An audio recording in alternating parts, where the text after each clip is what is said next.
Ramai orang yang rugi dengan emas sebab dia langgar 4 perkara penting ni. Siapa nak tahu 4 perkara ni boleh tengok video ni sampai habis. Boleh jemput share kepada lebih ramai yang nak mula simpan emas. Ingat emas ni bukan skim cepat gaya. Tapi kalau kita kena gaya, kita boleh kaya dengan emas tu.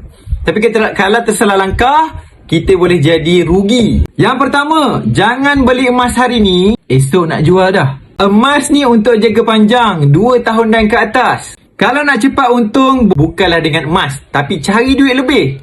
Bila dah ada lebih, simpan dalam tok emas. Yang kedua, jangan pajak sesuka hati. Ramai sekarang ni yang ajarkan teknik pajak. Beli emas, pajak, maksudnya berhutang, lepas tu beli lagi emas. Lebih banyak yang pajak, lebih banyak hutang. Kalau untung, untungnya sedikit. Kalau rugi, tuan-puan, ruginya sangat banyak. Yang ketiga, beli emas guna duit pinjaman. Buat loan, buat personal loan nak beli emas. Yang mana bila hutang ni confirm dah kena bayar. Tapi untung emas ni bergantung pada kenaikan harga. Perlu masa yang agak panjang. Yang keempat, guna duit kecemasan nak beli emas. Dana kecemasan yang terbaiknya dalam bentuk cash, dalam bentuk duit.